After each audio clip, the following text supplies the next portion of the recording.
Quizcast.com and Made in Media MIM presents साक्षात्कार जवाब की तलाश में। तो नमस्कार, आज हमारे साथ हैं आरजे आसी 94.3 माई एफएम पे रोज सुबह 7 से 11 सलाम भोपाल। नमस्कार मैम। धन्यवाद। आपने रेडियो में काफ़ी लंबा सफ़र तय किया है। आप 8 सालों से रेडियो में काम कर रही हैं। आपने भोपाल में और बाहर भी दूसरे देशों में भी काफ़ी काम किया है। तो रेडियो इंडस्ट्री में आप क्या अलग देखती हैं ऐसे जो बाकी कम्युनिकेशन से, जैसे इलेक्ट्रॉनिक मीडिया, प्रिंट मीडिया, इनके मुकाबले रेडियो में क्या अलग है? देखिए, इनिशियली जब मैंने रेडियो ज्वाइन करा था तो रेडियो में यूजुअली द प्राइवेट एफएम्स बड़े रिसेंटली लॉन्च हुए थे, तो ये पूरा कॉन्सेप्ट जो था वो बहुत नया था, स्पेशली छोटे शहर जैसे भोपाल, इनके लिए बहुत ही नया कॉन्सेप्ट था। और दिल्ली वगैरह में लोग ऑफ कोर्स घंटों गाड़ियाँ चलाते थे, तो वो बहुत यूज्ड टू थे कि वो रेडियो सुने। 2-2, 3-3 घंटे वो ट्रैवल कर रहे होते थे, तो रेडियो बैकग्राउंड मीडियम कहते हैं, क्योंकि आपको उसे देखना नहीं पड़ता, वो बैकग्राउंड मीडियम है, तो you don't have to really look at it, तो वो चलता रहता था और लोग सुनते रहते थे और लोगों को उसकी आदत हो गई थी। इससे पहले जो मेरी, जैसे कह सकते हैं हमारी मम्मी और मासियाँ वगैरह जो हैं, जिनके घरों में काम करते वक्त रेडियो ऑन रहता था, तो वो अमीन सयानी होते थे, हरीश भिमानी होते थे। फिर आया एक ऐसा दौर जिसमें मुंबई में जब प्राइवेट एफएम लॉन्च हुए तो टाइम्स एफएम का लॉन्च हुआ था, एंड धीरे धीरे करते करते फिर इस स्टेज पे आया कि जब ज़्यादातर छोटे शहरों में भी हम पहुँच गए, मतलब हम एज इन रेडियो पहुँच गया। तो उस वक्त ऐसा हुआ करता था कि रेडियो यूज्ड टू बी कि मतलब कोई बोलेगा तो कुछ अलग बोलेगा, एंटरटेनमेंट के लिए बोलेगा। वो टिपिकल जैसे विद्या बालन कहती है ना, एंटरटेनमेंट एंटरटेनमेंट एंटरटेनमेंट, हमें बेसिकली कभी कभी वैसे ही लगने लगता है। लेकिन क्योंकि हमें बहुत हार्डकोर न्यूज़ बोलनी अलाउड नहीं है, हम बहुत ज़्यादा हार्डकोर न्यूज़ जैसे कि जो न्यूज़ चैनल्स लेते हैं या न्यूज़ पेपर्स लेते हैं, हमें वो बोलना अलाउड नहीं है। तो हम हर तरीके की न्यूज़ को थोड़ा सॉफ्ट एंगल लेके चलते हैं, एंड धीरे धीरे करते करते ऑफ कोर्स अब जब थर्ड फेज आ रहा है तो हम लोग इस स्टेज की तरफ बढ़ रहे हैं जब हम लोग न्यूज़ भी बोलेंगे, तो हम लोग धीरे धीरे उसे इन प्रैक्टिस ला रहे हैं। हम कोशिश कर रहे हैं कि हमारे पास अच्छी खासी न्यूज़ भी हुआ करे, क्योंकि at the end of the day radio infotainment है, इसमें एंटरटेनमेंट भी है और इसमें इंफॉर्मेशन भी है। और बेसिकली किसी भी आरजे का या तो वो आउट एंड आउट इतना एंटरटेनिंग हो कि आपको ये कमी कभी महसूस ना हो कि यार कुछ अकल की बातें ही नहीं करते, तो या फिर it has to be a package कि कुछ इंफॉर्मेशन की भी बातें हों और कुछ एंटरटेनमेंट भी हो। मैम, आज भी जब हम बात करते हैं तो एक इलेक्ट्रॉनिक मीडिया में ग्लैमर होता है। इलेक्ट्रॉनिक मीडिया में लोग स्क्रीन देख के आते हैं, प्रिंट मीडिया में लोग पढ़ के आते हैं, मगर रेडियो में वैसा कुछ खास ग्लैमर अब तक नहीं आया है। इस कारण लोग शायद आना नहीं चाहते, या कुछ लोग आते भी हैं। 30 लोगों की क्लास में मुश्किल से 3 बच्चे ऐसे होते हैं जो चाहते हैं कि रेडियो में आए, उनमें से भी 2 का दम तो तीसरे साल जाते जाते टूट जाता है। तो ये कैसे? I think you answered your own question, क्योंकि सो कॉल्ड रेडियो इंडस्ट्री इतना विजुअल नहीं है। हम तो ये कहते हैं रेडियो दिखता है, भाई मन की आंखें खुली रखो, बिल्कुल दिखाई देता है। But the whole point being, radio is a medium जो कि ऑरल है, आप सुनते हैं और उसे इमेजिन करते हैं। जैसे अब तो फिर भी हम आरजेस बहुत नज़र आने लग गए, क्योंकि हम ऑन ग्राउंड एक्टिविटीज़ बहुत करते हैं, और specially social media has literally taken over the world, everything has become digital. तो हम बहुत सारे ऐसे काम करते हैं जो कि यूट्यूब पे, फेसबुक पे, हर जगह आपको देखने के लिए मिल जाते हैं। हम लोग कहीं पे भी किसी भी एक्टिविटी में चले जाते हैं, किसी इवेंट में चले जाते हैं, और फिर उसको हम डिजिटली प्रमोट भी करते हैं, so people get to see us as well, and that's exactly why आजकल बहुत ज़्यादा एक स्ट्रेस जो है, जो फोकस है, वो हमारे अपीयरेंस पे भी होने लग गया है कि जब हम अपने अपीयरेंस करते हैं, पब्लिक अपीयरेंस करते हैं, तो we should be we should be presentable. But compare to the electronic media, जहाँ पे सारा का सारा दारोमदार ही इस चीज़ पे है कि आप कैसे दिखते हैं, रेडियो में है आप कैसा सुनाई देते हैं। अगर मैं बहुत ही ज़्यादा अनप्रेजेंटेबल होती, मैं ये नहीं कहूँगी कि बदसूरत होती है, खूबसूरत होती है, क्योंकि at the end of the day इसका कोई पैमाना नहीं है। What might be beautiful to me might not be beautiful to you, so इसका कोई पैमाना नहीं है। गोरा, सावला, मोटा, पतला, काला, ये हम सबके दिमाग की सोच है। तो अगर सपोज मैं अनप्रेजेंटेबल होती, मैं बहुत ही ज़्यादा अनकेम्प्ड रहती, बहुत ही ज़्यादा पता नहीं महीनों नहाती नहीं या समथिंग लाइक दैट, तो भी आपको रेडियो पे पता नहीं चलता। मेरी आवाज़ इतनी खूबसूरत होती है कि आप सोचते बाई गॉड क्या बोलती है यार, बट जिस दिन आप मुझे देख लेते उस दिन के बाद आप ये कहते यार सालों तक नहीं नहाती है। तो सो दैट्स द पॉइंट। तो रेडियो इज ऑरल, आप सुनते हैं, आप इमेजिन करते हैं। कई बार ऐसा भी होता है कि आप किसी इंसान की आवाज़ सुन के उसको इमेजिन करते हैं कि वो ऐसा दिखता या दिखती होगी। यूजुअली ऐसा होता है कि जब आप उनसे मिलते हो तो वो कभी कभी गलत भी हो जाता है। जैसे आज से बहुत साल पहले जब मैं यहाँ पे थी भोपाल में, तो उस टाइम पे मैं हाफ द साइज हुआ करती थी। हाफ तो कुछ ज़्यादा हो गया, चलो ठीक है, इतनी भी मोटी नहीं हुई मैं इतने साल में, थोड़ा सा कम हुआ करती थी। तो मेरा एक टैगलाइन हुआ करता था, पंजाबी कुड़ी। वो मुझे लोगों ने ही दिया था, क्योंकि मैं पंजाबी हूँ और मैं ऐसे बात करती थी, तो धीरे धीरे करके लोगों ने मुझे पंजाबी कुड़ी बोलना चालू कर दिया था। तो ऐसे में जब मुझसे लिसनर्स मिलने आते थे तो उसके बाद वो मुझे ऐसे देखते थे, आप भी हैं पंजाबी कुड़ी आशी? तो I used to be like, जी मैं ही हूँ। कहते हैं नहीं, हमने तो सोचा था कोई हट्टी कट्टी लंबी चौड़ी सरदारनी होगी एकदम। I was like, I am so sorry, because my voice is like that कि लोगों को ये एहसास होता है कि हाँ मतलब काफ़ी भारी भरकम आवाज़ है, तो हो सकता है भारी भरकम पर्सनालिटी भी हो, बट निकलती एक पिद्दी भर की छोकरी टाइप से। तो इसलिए अब electronic media on the other hand as all the glamour, चाहे उसमें सास बहू सीरियल्स हों जिसमें पता नहीं महिलाएं सोती भी हैं तो मेकअप करके सोती हैं, और मजे की बात यह है कि जब वो उठती हैं तब भी मेकअप उतना ही अच्छा होता है। मेरा तो आज तक कभी नहीं ऐसा हुआ, मैं काजल भी लगा के सोऊं तो सुबह मैं पैंडा की तरह दिखती हूँ एकदम, मेरे टिपिकली ब्लैक आईज होते हैं, पता नहीं सीरियल्स में ही होता है। And films on the other hand, it's their business to look good until unless it's a particular role, कोई एक ऐसा रोल। आप फिल्म इसलिए नहीं देखने जाते क्योंकि आपको वहां पे दुनिया की गरीबी दिखाई जाती है। आप यूजुअली फिल्म्स इसलिए देखने जाते हैं क्योंकि आपको बहुत अच्छे सेट्स, बहुत कलरफुल, बहुत एक तरह से कह सकते हैं एस्केप जो होता है ना, कि आपकी रूटीन जिंदगी से आपको एस्केप मिलता है, तो वो देखने जाते हैं। Where everything is beautiful, everything is utopian. तो उसके लिए वो लोग बहुत मेहनत करते हैं, चाहे वो मॉडल्स हों, चाहे वो फिल्म स्टार्स हों, चाहे वो टेलीविजन स्टार्स हों, they work out like crazy. I am sorry, मैं तो कर नहीं सकती, अच्छा हुआ मैं रेडियो में। मैम, आज जब हम बात करते हैं टेलीविज़न की या प्रिंट मीडिया की, तो काफ़ी ऐसे इंस्टीट्यूशंस हैं जो हमें सिखाते हैं, जो हमें किस तरह से बिहेव करना चाहते हैं, मगर ऐसे इंस्टीट्यूशन बहुत कम हैं जो हमें ये सिखाएं कि कैसा सुनाई दें, हम कैसा सुनाई दें, वॉइस में मॉड्यूलेशन लाना, वॉइस को चेंज करना, या वॉइस को सही बनाने के लिए जो ट्रेनिंग देने वाले इंस्टीट्यूशंस हैं उनकी संख्या कोई बहुत ज़्यादा नहीं है। तो हम अपने वॉइस को मॉड्यूलेट कैसे कर सकते हैं, हम खुद को रेडियो के लिए किस तरह से प्रिपेयर कर सकते हैं? देखिए, रेडियो स्टेशंस तो होते ही हैं जहां आप इंटर्नशिप कर सकते हैं। रेडियो ट्रेनिंग इंस्टीट्यूट्स भी हैं। दिल्ली में बहुत फेमस एक इंस्टीट्यूट है जो कि जिनको मैं पर्सनली, जिन आरजे के साथ मैंने काम किया हुआ है, क्योंकि वो मतलब जैसे कहते हैं ना द बाप ऑफ रेडियो, वैसे वो द मॉम ऑफ रेडियो है लिटरली। मतलब जब प्राइवेट एफएम स्टार्ट हुआ था तब उन्होंने अपना करियर रेडियो में शुरू किया था, and she is been there since donkeys years. उनका अपना ट्रेनिंग इंस्टीट्यूट है, हमारे अपने भोपाल में भी ट्रेनिंग इंस्टीट्यूट्स हैं। लेकिन कोई भी आपको देखिए, जो प्री रिक्विजिट्स होते हैं to be an RJ is basically आपका voice quality, of course it should sound good on air. दूसरा, आपकी जनरल नॉलेज, करंट अफेयर्स थोड़ी बहुत आपको पता होनी चाहिए, डेफिनेट है। आप ऐसा नहीं कह सकते कि आप कूप मंडूक की तरह बैठे हुए हैं, आपको आसपास क्या हो रहा है कुछ पता नहीं है और आप ये सोचें कि मैं रेडियो पे बोल पाऊंगा, हो नहीं पाता, लिटरली नहीं हो पाता। क्योंकि जब आप मुंह खोलते हैं तो आपको, चलिए लाखों ना सही हजारों लोग सुन रहे होते हैं, हजारों लोग, and you can't afford to sound stupid. आप खुद अगर सोचें तो you can't afford to sound stupid. तो इसलिए ये सब बेसिक रिक्विजिट्स होते हैं, और साथ में थोड़ी सी सेंस ऑफ ह्यूमर, खुद पे भी हंसना आना चाहिए, बहुत इंपॉर्टेंट है, जो आजकल बहुत लोग नहीं कर पाते हैं ज्यादातर टाइम। तो खुद पे हंसना बहुत जरूरी है। तो ये सब चीजें प्री रिक्विजिट है। उसके बाद आपको voice training, voice modulation training institutes में सिखाई जा सकती है। लेकिन उसमें भी अब जैसे अब जब मैं बोलती हूँ तो लोग मुझे, जैसे मेरे फ्रेंड्स जो हैं वो मुझे कहते हैं, अच्छा तुम रेडियो पे नहीं हो अब। What they don't realise it कि मैं शायद बचपन से ही हर चीज को थोड़ा थिएट्रिकल होके या थोड़ा ड्रामेटाइज करके या थोड़ा फील करके बोलती थी। तो उस टाइम पे उन्होंने ये रियलाइज नहीं करा था कि मैं ऐसे बोलती हूँ। Now that they feel that I am on radio, उन्हें ये लगता है कि अब मैं हमेशा रेडियो पर ही रहती हूँ, बट मैं ऐसी ही हूँ, मैं नॉर्मली में भी ऐसे ही हूँ।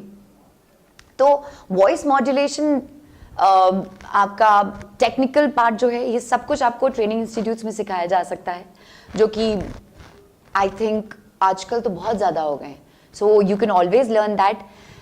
अगर आप में वाकई में बहुत ही शिद्दत से सीखने की चाह है तो आप रेडियो सुन के भी सीख लोगे।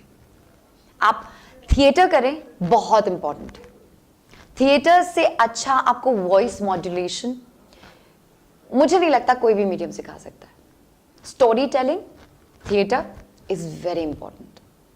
आप फील करना सीखते हैं, आप अपनी वॉइस को मॉड्यूलेट करना सीखते हैं, आप हर तरीके के एक्सप्रेशन सीखते हैं, आप आंखें बंद करके भी आवाज से एक्सप्रेशन पहचान लेंगे उसके बाद। और मैम जब अभी आपने बताया जब 8 साल पहले रेडियो में आई थी, जी, उस समय रेडियो नया नया शुरू हुआ था, एक्चुअली थोड़ा टाइम हो चुका था। हाँ, मेरी नई नई शुरुआत हुई थी। तो उस समय जो लोग रेडियो में आते थे और आज जो लोग रेडियो में आते हैं, आज जो इंटर्न्स आते हैं, आज जो नए स्टूडेंट्स आते हैं, उनमें आप कितना गैप देखते हैं, उनमें क्या चेंजेस आए?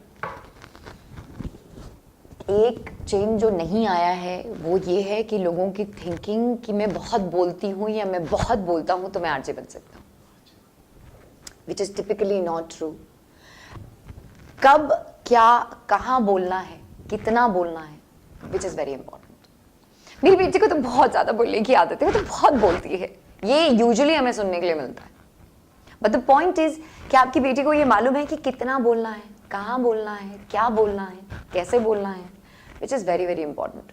एंड एक जो बहुत बड़ा चेंज मैंने ये देखा है, young kids, you know, school going, college going, when they come for an interview, the first thing they think it is going to impress everybody. They says, मैं तो हमेशा से आरजे बनना चाहती थी। The point is कि अगर हम अपने ही एफएम को देखें तो हमें आज भोपाल में 9 साल हुए। भोपाल में सारे रेडियो स्टेशंस जो हैं वो 9 साल से ज्यादा पुराने नहीं है। तो अगर कोई छोटी बच्ची आके मुझे ये कहे मैं तो हमेशा से आरजे बनना चाहती थी, at that point of time you didn't even know what an RJ was. So there is a lot of fakeness. और लोगों को ये लगता है कि सेलिब्रिटी हुड बहुत होता है और थोड़ा बहुत ग्लैमर भी अटैच होता है, क्योंकि अब क्या होता है कि जैसे ज़्यादातर स्टार्स वगैरह जो होते हैं वो प्रमोशंस के लिए रेडियो स्टेशंस पे भी जाते हैं, तो हम उनसे भी मिलते हैं, हम उन्हें इंटरव्यू करते हैं, तो लोगों को ये लगता है ओहो ये आमिर खान से मिल ली, ये शाहरुख खान से मिल लिया एट्सेट्रा। तो उन्हें लगता है कि अच्छा वो कहते हैं ना कि एसोसिएशन से जो सेलिब्रिटी हुड होता है वो। But it is not like that. It requires as much work as anywhere else. और लोगों को ये नहीं लगता है, लोगों को ये लगता है कि वो आज आएंगे, आज बोलना शुरू करेंगे and the entire world is going to know that you know this person is speaking on radio. It doesn't happen like that. Shahrukh Khan ने एक बहुत ही फेमस डायलॉग कहा था, उन्होंने ये कहा था, it took me 20 years to become an overnight celebrity. 20 years to become an overnight celebrity, which I think says a lot. आप एकदम से अचानक से ऐसे सेलिब्रिटी नहीं बनते, but that is what people are looking for, their 30 seconds of fame. Literally उन्हें लगता है कोई मेहनत ना करनी पड़े, बस पटाख से एकदम से फेमस हो जाए, सब जानने लग जाएंगे ओ ये है कोई। It doesn't happen like that, doesn't. अभी आपने बात बताई है कि काफ़ी लोग फ़ैन होते हैं, लोग आपको देख के ही अपीयरेंस लगाते हैं। वो जो स्टारडम है, वो जो एक ग्लैमर है, उस ग्लैमर के चक्कर में या उसके फैंस फॉलोइंग के चक्कर में काफ़ी बार काफ़ी कुछ बहुत अजीब सा हो जाता है। तो आपके लाइफ के ऐसे कुछ एक्सपीरियंसेस जिसने आपको भी शॉक कर दिया हो कि ये क्या हो रहा है? बहुत अजीब अजीब घटनाएं होती हैं भाई, बहुत अजीब। As in the sense like अब मुझे पर्सनली टमाटर की सॉस नहीं पसंद। Okay, this is a very candid confession. मुझे टमाटो सॉस नहीं पसंद है until unless we are having like French fries.